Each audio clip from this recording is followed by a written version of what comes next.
নমস্কার, আপনারা দেখছেন আরোহী নিউজ বাংলা। জেলার খবর নিয়ে আপনাদের সঙ্গে রয়েছে আমি রিকা। আজ প্রথমেই যে গুরুত্বপূর্ণ খবরের দিকে এই মুহূর্তে নজর রাখবো। সকালে বিকেলে নিয়ম করে ঘণ্টাখানিক ঢাকের বাদ দিতে মাথা দোলায় কাশফুলো।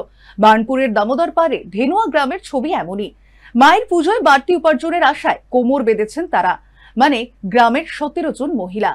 দোলা আনা থেকে প্রতিমার নিরঞ্জন, তাদের ঢাক যেন কথা বলে।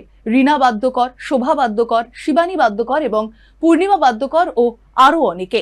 ধেনুয়া গ্রামের থাকেন তারা। 2 বছর আগে ঢাক বাজানোর তালিম নিয়েছিলেন। ক্রমশ এই পেশায় স্বনির্ভর হয়ে উঠেছেন। তাদের শিক্ষা দিচ্ছেন ষাটোর্ধ্ব জিতেন বাদ্যকর। নজর রাখবো বর্ধমানের দিকে। বর্ধমান শহরে পুজো দেখার সুবিধার্থে বিশেষ অ্যাপ এবার পুলিশের। শুক্রবার এই অ্যাপের উদ্বোধন করে জেলা পুলিশ সুপার সায়ক দাস। সবার পুজো, মানে এই অ্যাপ গুগল প্লে স্টোর থেকে ডাউনলোড করতে হবে। এই অ্যাপের ব্যবহারকারী বিভিন্ন পুজো মণ্ডপে পৌঁছানোর ম্যাপ, যান নিয়ন্ত্রণের নির্দেশিকা সহ খুঁটিনাটি জানতে পারবেন আপনিও। পুজোর দিনগুলিতে জেলা পুলিশের তরফে বর্ধমান শহরে যান নিয়ন্ত্রণ করেছে জেলা পুলিশ। শহরের নবাবহাট মোড় থেকে উল্লাস মোড় পর্যন্ত জিটি রোডে 28 সেপ্টেম্বর দুপুর 12টা থেকে 5ই অক্টোবর সকাল 4টে পর্যন্ত সমস্ত বাস এবং মালবাহী গাড়ি চলাচল বন্ধ থাকবে। এছাড়া 4 অক্টোবর পুজো কার্নিভালের দিন বিকেল 3টে থেকে অনুষ্ঠান শেষ না হওয়া পর্যন্ত বর্ধমান শহরের বিভিন্ন রাস্তায় যান নিয়ন্ত্রণ করা হয়েছে। বাইক, টোটো ও রিক্সা যানের আওতায়।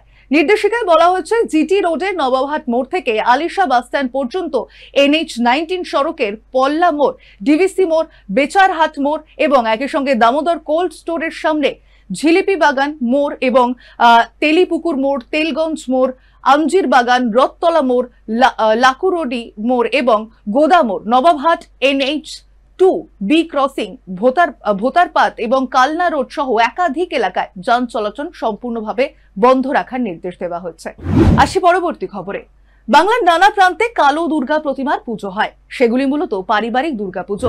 বর্ধমানের ভট্টাচার্য পরিবারে যেমন প্রায় 300 বছর ধরে ভদ্র কালীরূপী দুর্গার পুজো হচ্ছে। দেবীর রং কালো।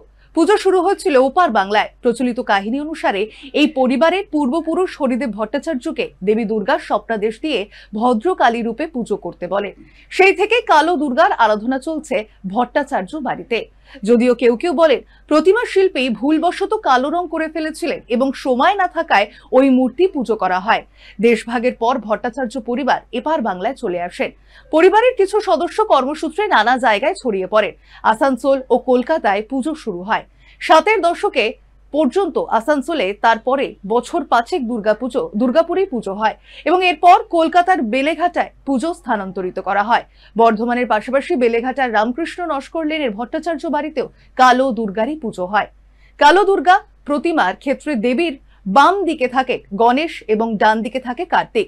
পূর্ববঙ্গের শুরু হওয়া অধিকাংশ এই পুজোয় গণেশ এবং কার্তিকের প্রচলিত স্থানের এমন অদল বদল দেখা যায়।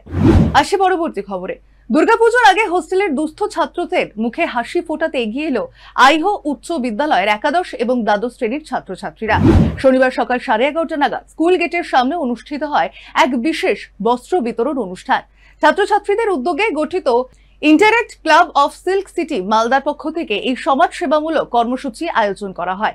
ক্লাবের সঙ্গে সহযোগিতার হাত বাড়িয়ে দিয়েছেন স্কুলের শিক্ষক শিক্ষিকারা এবং rotary club of silk city Malda. এবছর 20 জন হোস্টেলে থাকা দুস্থ ছাত্রের হাতে নতুন জামা প্যান্ট একইভাবে তুলে দেওয়া হয়। উল্লেখযোগ্যভাবে বলা যেতে পারে ছাত্রছাত্রীরা তাদের টিফিনের জন্য বরাদ্দ টাকা জমিয়ে এই উদ্যোগে সামিল হয়েছে।